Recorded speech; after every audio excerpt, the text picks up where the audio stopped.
Hey, it's Coach Anderson here from Mississippi Public Broadcasting Online, U.S. History from 1877 to present. Today we're going to pick up with Unit 8, the Great Depression. The last unit we had, of course, was Unit 7, the Roaring Twenties, which was one of the most exciting times, of course, in the history of the United States of America. And today we pick up at one of those not so exciting times, probably one of the most depressing times, hence the name, the Great Depression, from 1929 to 1932.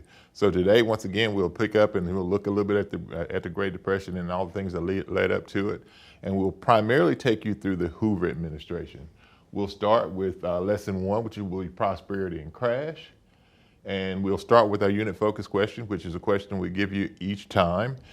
We give you the unit focus question to kind of take your thoughts, of course, and put them in the right frame of reference for the particular unit, of course, being taught. Today, the question says, identify the causes and immediate effects of the Great Depression on the United States. Vocabulary, we have academic and content vocabulary, of course, that we will address.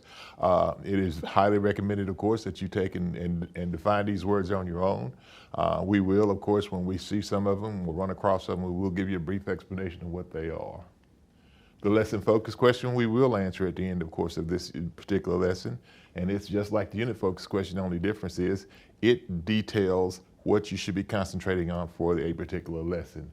In this particular case, prosperity and crash. What were the causes of the Great Depression is the lesson focus question that we're going to center around today.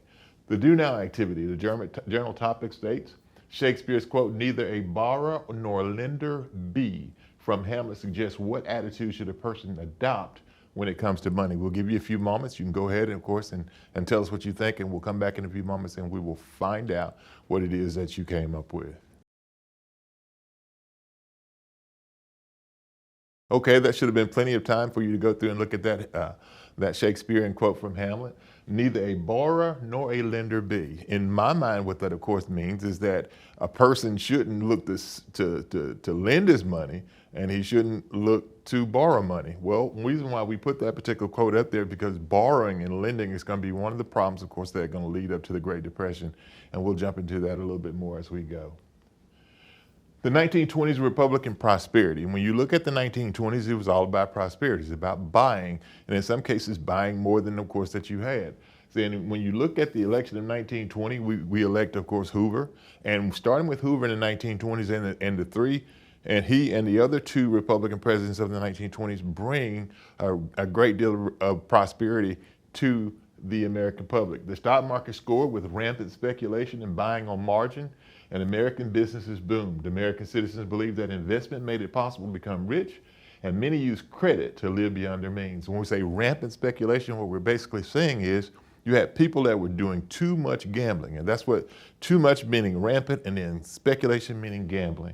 And buying on margin simply means that you were buying on credit.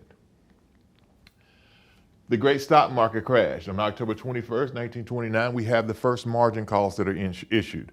And what margin calls are, of course, is when you buy a stock, of course, on credit. When they have a margin call, that means that you have to go in and you have to pay your debt off for that particular loan that you got, of course, to buy that particular stock.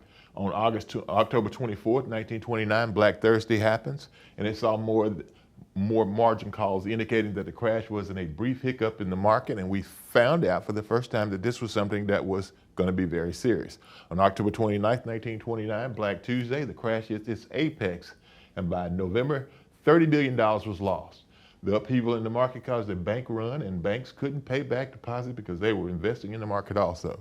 See, that's one of the things that a lot of people don't understand about banks. Banks are businesses also, and what they try to do, of course, is to make money.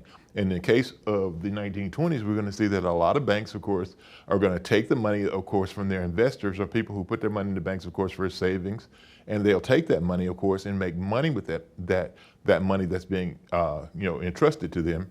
The only problem was those deposits of those individual investors were not insured.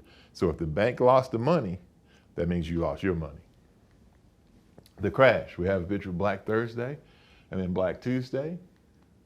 Causes of the Depression, if you think about it, one of the things we asked, that lesson focus question said, what were the causes of the Depression? Federal Reserve set low interest rates, allowing businesses and individuals to borrow more. Because the Federal Reserve, of course, set the interest rate so low, we're going to find that people are going to have this false insecurity about how much they could really afford. Overproduction of crops caused demand to fall. And you have to remember now, in the 1920s, one of the only groups that did not do very well, of course, was the American farmer. So he's producing too much. And because of that, we're going to find that that's going to lead to problems also. Consumerism encouraged people to buy beyond their means. High protective tariffs, particularly the Hawley-Smoot tariff, what it did is it raised taxes or tariffs on imports coming into the country from European countries. So when the United States of America wanted to send its crops overseas, those very same countries raised their tariffs so that American products could not could go into their countries without paying those high fees. Stock market speculation, which created the overvaluing of companies, and unsound banking practices like investment of other people's money or their savings is what caused some of the things that lead to the Great Depression. Here we have a worksheet we want you to do. So for the last little bit, what we want you to do is to take this particular worksheet and correct it as much as you can, and we'll come back in a few minutes and we'll see how well you did.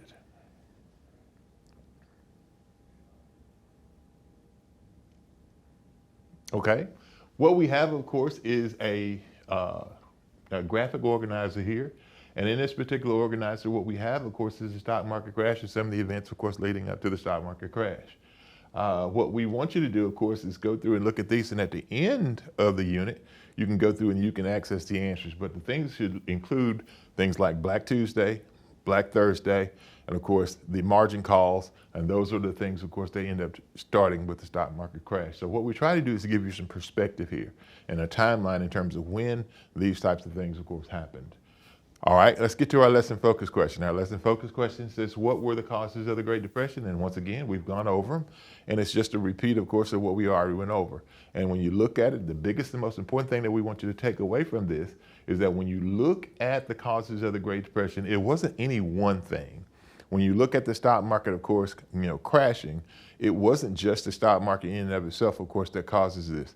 The seeds of the Great Depression are going to be set in the 1920s with the start of consumerism, buying beyond your means, or trying to keep up, of course, with the Joneses. And then we're going to be looking at also this idea that you can buy without consequence. That concludes Prosperity and Crash, lesson 1 of the Great Depression. And one of the things that we wanted to make sure that you take away from this is that it wasn't just any one thing, of course, that started the Great Depression. There were any number of different factors that we've gone over that caused the perfect storm, of course, that lead to the crash, of course, on October 29, 1929. So when we're talking about the Great Depression here, it's important to understand that this becomes one of the darker periods in the history of the United States of America. And it was something that the seeds were set way back in the 1920s in one of the brightest periods in the history of the United States of America. Once again, don't take my word for it. This is Coach Anderson from Mississippi Public Broadcasting Online U.S. History from 1877 to present. Do your own research, draw your own conclusions, and we'll see you next time.